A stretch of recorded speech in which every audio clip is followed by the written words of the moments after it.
George didn't plan to propose. He didn't even know he was allowed to.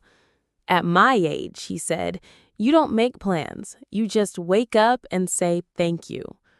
But one morning, Doreen didn't come to breakfast. Flu, they said. Just a cold. But George sat alone for 2 days, stirring tea he didn't drink. On the third day, she returned, red-nosed, wrapped in blankets, but smiling. And George knew.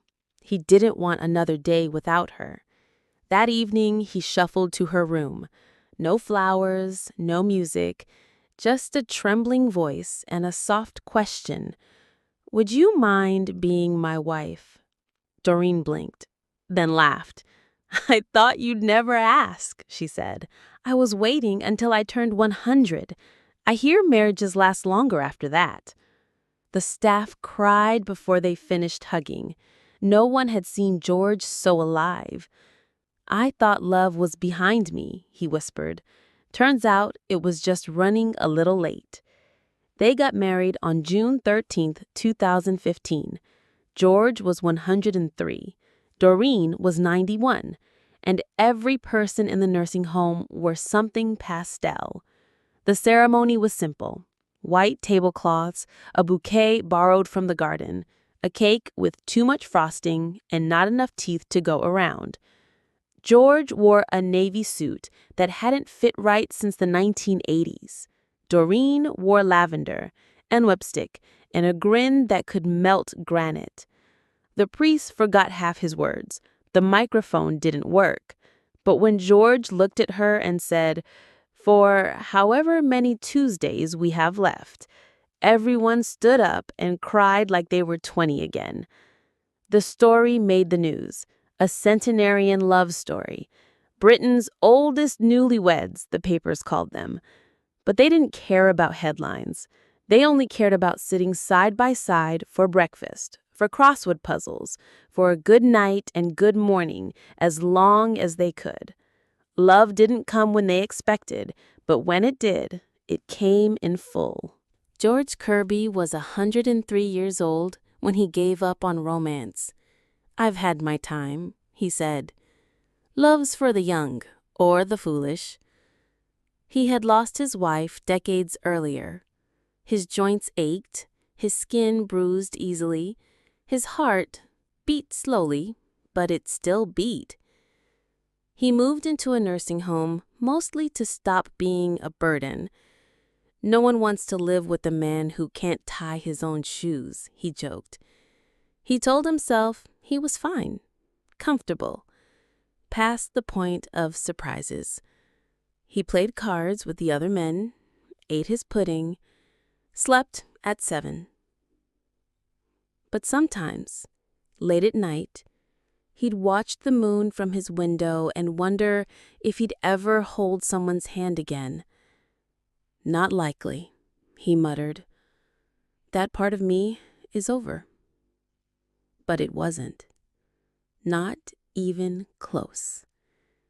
Her name was Doreen. She moved into the nursing home at age 91, still wore lipstick, still told people to mind their posture. George noticed her on a Thursday. She was scolding the TV. That's not how real love works, she said, shaking her head at a soap opera. He chuckled. She heard it. She turned. And what would you know about real love? She teased. Not much lately, he said, but I used to be very good at it. That was the beginning. They started sitting together in the dining room, then on the patio, then in the library, where neither of them read, but both pretended to. He brought her tea.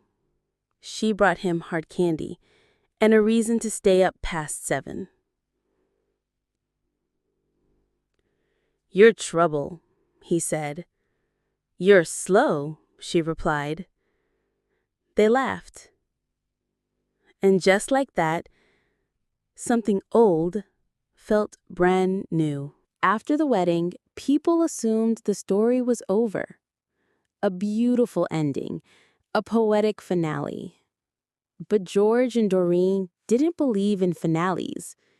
They believed in toast and marmalade, in matching slippers, in afternoon naps, and gentle teasing. "You snore like a trumpet," she told him. "You walk like you're underwater," he replied. And every day felt like a small rebellion against the idea that aging means stopping. They held hands in the hallway, even when neither was sure where they were going. On quiet days, they'd sit side by side, not talking, just listening to time pass like a slow, familiar song. Sometimes the staff would ask, "What's your secret?" George would wink and say, "I married a younger woman." Doreen would roll her eyes, but she always blushed. They didn't try to be extraordinary. They just kept showing up for each other. Doreen passed away peacefully 2 years after the wedding. George was there, holding her hand, whispering the punchlines she used to laugh at. When she closed her eyes, he said, "Thank you for giving me my ending." But it wasn't the end. George stayed in the nursing home.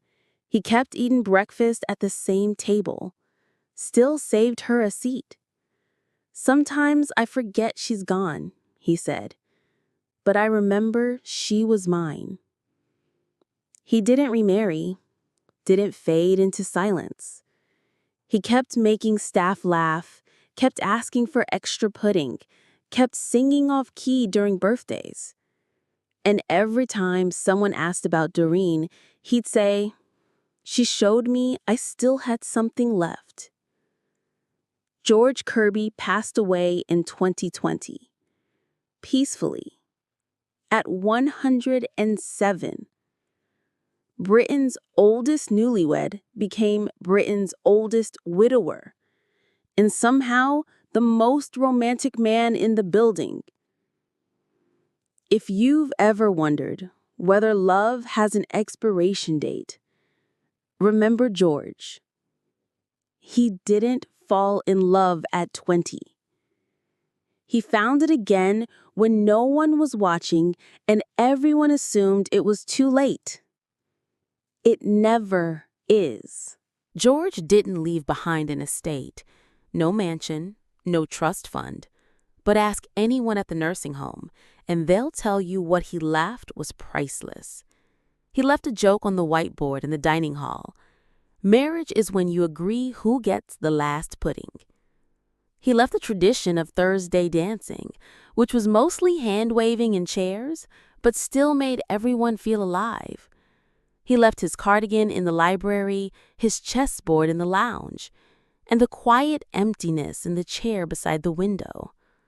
But mostly, he left stories. Stories the nurses tell to new hires, stories residents tell their children, stories people like us now share with the world. Because George proved something that rarely makes headlines, that love is not loud, it's not young, and it's not always pretty. Sometimes it's old and crooked, sometimes it walks with a cane. Sometimes it forgets your birthday, but remembers how you take your tea. George showed that it's not too late to start again, not at 80, not at 90, not even at 103. He didn't go viral, he went vital in the hearts of those who still believe in second chances.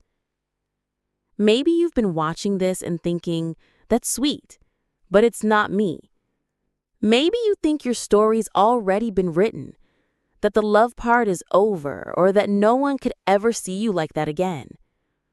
But here's the truth. George thought the same. He had packed up his expectations, stored away his romance with his old photo albums. And then Doreen smiled. And everything came back. Not all at once, not with fireworks, but with tea, with small talk, with a seat beside someone who made him feel like he still mattered. You don't have to be looking for love to be found by it. You don't have to chase it to receive it. You just have to stay open, stay available, stay curious. George wasn't brave because he got married at 103. He was brave because he said yes to something after a lifetime of telling himself no. And maybe that's what's waiting for you. Not a wedding, but a reason to smile again, a hand to hold, a new laugh you didn't see coming. To the elders watching, you are still lovable, still worthy, still a whole person with chapters left to write. And to the children of aging parents, don't assume the best is behind them. Ask them what they still dream of. You might be surprised by the answer. George Kirby didn't live forever. But in the short time after he found love again, he gave the world something better than immortality. He gave us hope. Hope that love doesn't expire, that it doesn't come with an age limit, that even when the joints creak and the memories blur and the mirror shows someone older than you feel, love can still knock on your door. George showed us that new beginnings don't need youth. They need willingness. Willingness to smile at someone new, to sit next to them again, to ask one more question, to say yes, even if your hands shake when you say it. We spend so much time fearing the end, we forget to be open to what might begin. And if he could find love at 103, what exactly are you waiting for? You don't have to marry anyone.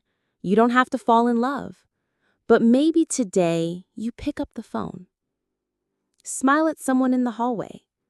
Say yes when someone offers to sit beside you. Maybe you let your heart be a little less sure and a little more curious. Because you're not done. Not yet.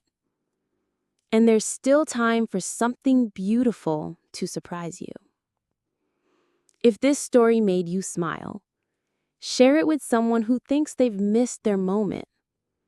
Post it for someone you love who's starting to believe that life has already peaked. Or just keep it saved for the day you need to remember that it's never too late to be loved again. Greenheart. George didn't find a second chance. He created it. And so can you.